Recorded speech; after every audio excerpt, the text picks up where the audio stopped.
Governor Jan Brewer's decision. Did you hear about this? Well, Crane, yes, we have. Well, good. I'm glad you did, because she vetoed SB 1062.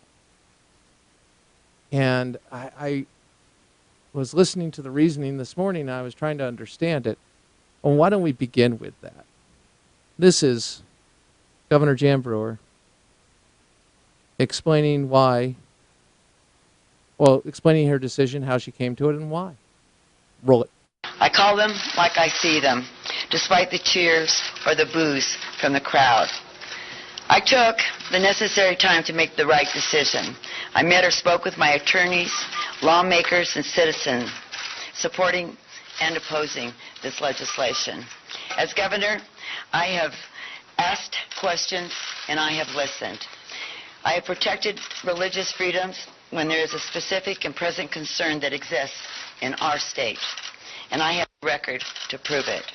My agenda is to sign into law legislation that advances Arizona. When I addressed the legislature earlier this year, I made my priorities for this session abundantly clear. Among them are passing a responsible budget that continues Arizona's economic comeback. From CEOs to entrepreneurs to business surveys, Arizona ranks as one of the best states to grow or start a business. Additionally, our immediate challenge is fixing a broken child protection system. Instead, this is the first policy bill to cross my desk. Okay, now tell me, when I heard her present it that way, it's almost as if she is chastising the state legislature for passing this. Like, why did you have to do this? I didn't like it.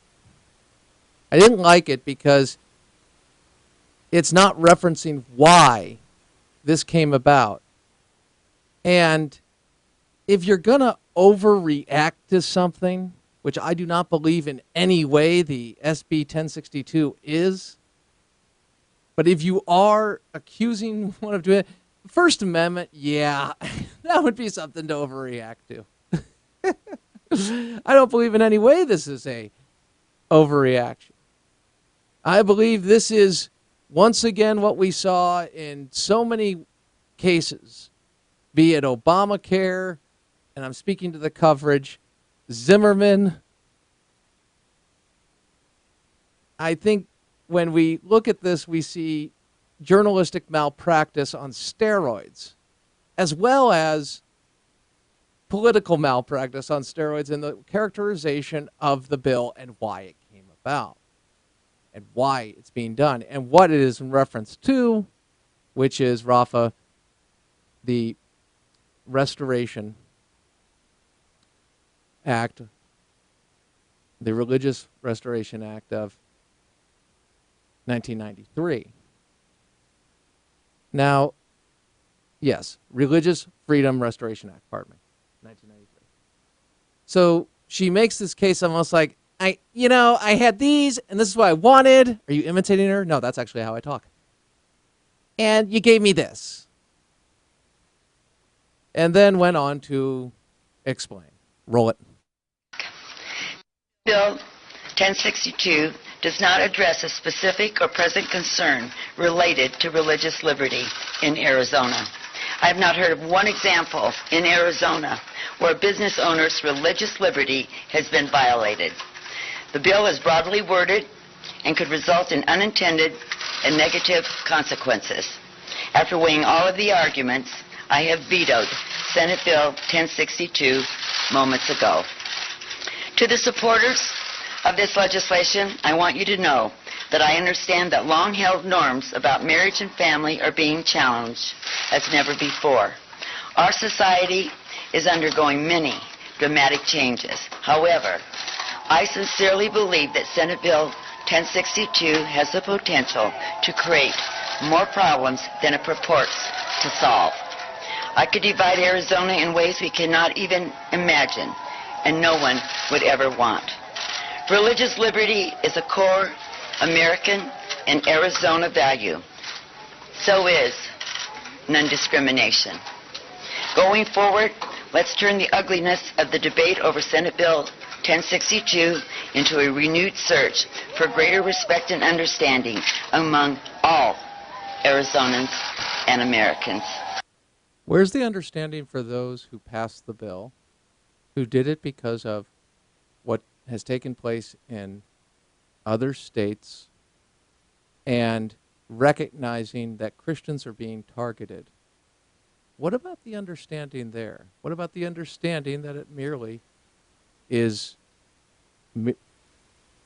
conforming to the law of 1993 and recognizing what took place in 1997, as Justice Stevens put out in his decision about the law not being able to be applied to states and an overstep by Congress? Recognizing that, wait a second, there's something going on here. People are being targeted because of their religious faith and being forced to act against their faith. What about them? Now, because it hasn't happened yet, doesn't mean it's not going on. And what about the mischaracterization of the bill that you apparently have bought into? And this is not about demonizing Governor Jan Brewer because I disagree with her on her decision. I'm just curious. What about the bipartisan support? What were these people thinking? What about the division is not coming from supporters of this bill. The division is coming from the people who are going in and, in essence, persecuting those to make a greater political point to advance another agenda, which is the homosexual agenda, and the law protecting them.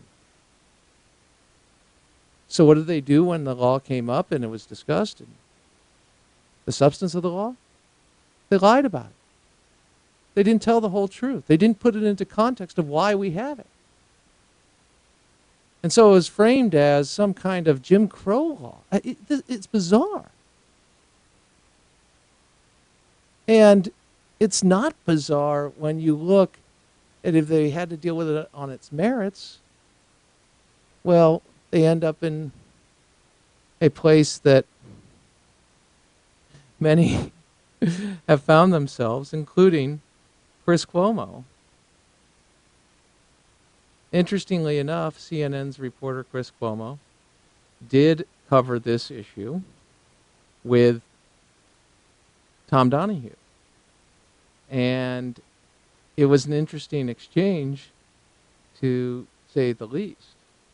But the Catholic League president, Donahue,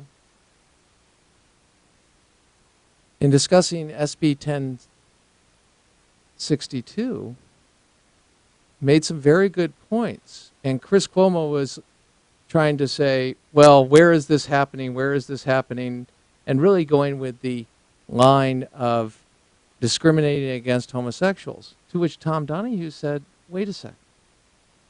Where are homosexuals not being served at a diner?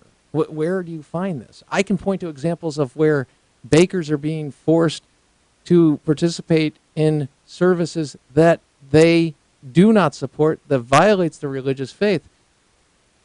Where is this persecution of homosexuals?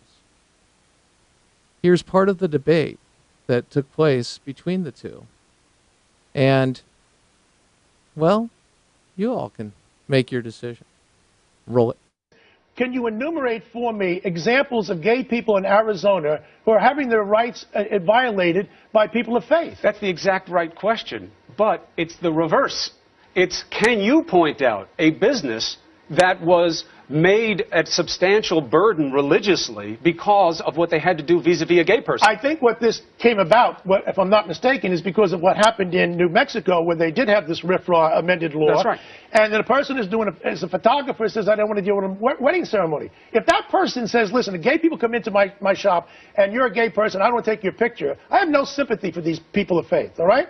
When it gets into the question of marriage ceremonies, whether it's in the secular vein, like I gave an example, or where we're going, into the churches, No, but we're not going there. Oh, I think there are some people. Nobody's saying that a religious organization has to perform gay marriages. Nobody. If we have a federal administration which ignores the express will of the people in DOMA, and when you have the people take an initiative in California saying we don't want gay marriage, and then you get judges to overturn it, we're being besieged. The gay rights That's a scare tactic. This is a scare. You have to stick with the law. It's true. Give me this first proposition. In Arizona, you don't know of any cases of businesses that were forced to do things that violated their religious beliefs with gay people, right? Do you know of any examples? No, the gays are the ones who are claiming about this. Where are the examples of gays being discriminated? But it matters. Exactly. That's Bill Donahue, pardon me, was making the point. He can point to 2 cases this has happened. He can point to the federal government saying, nah, we're not going to enforce the law. He could point to judges overturning the will of the people and imposing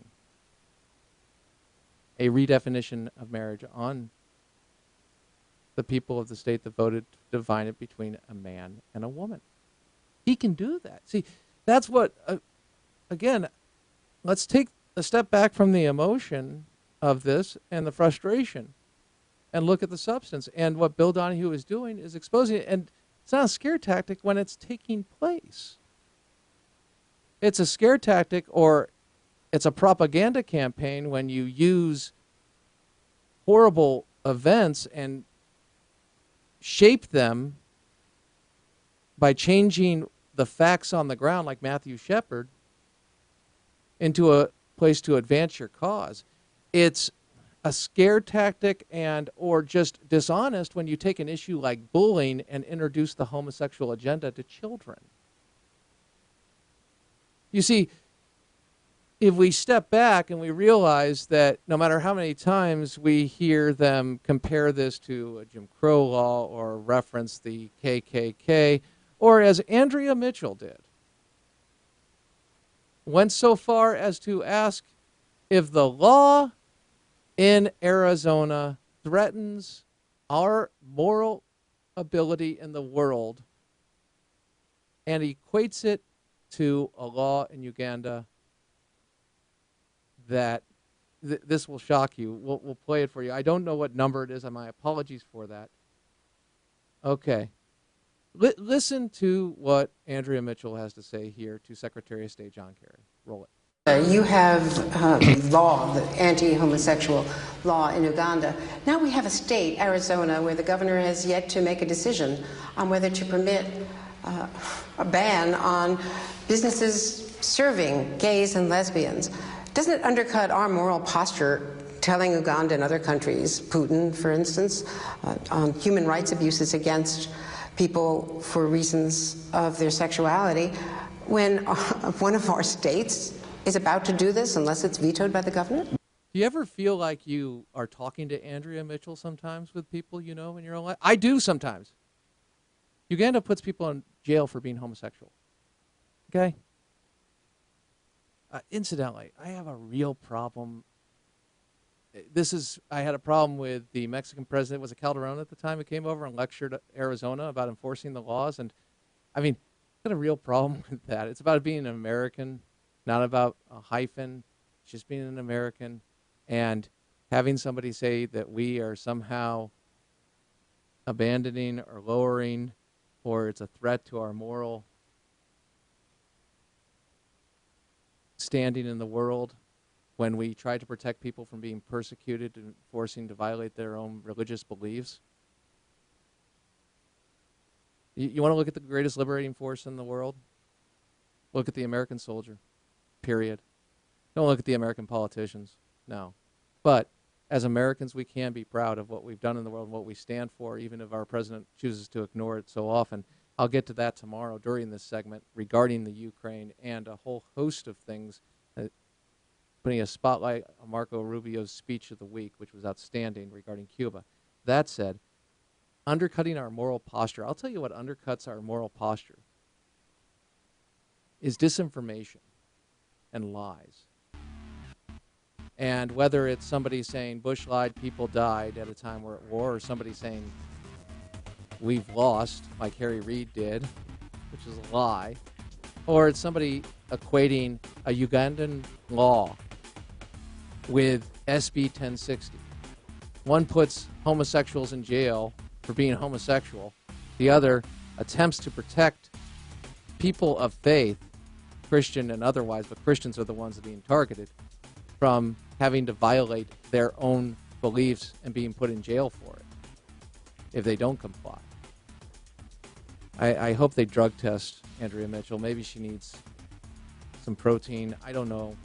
But then I could say that about the whole mainstream media.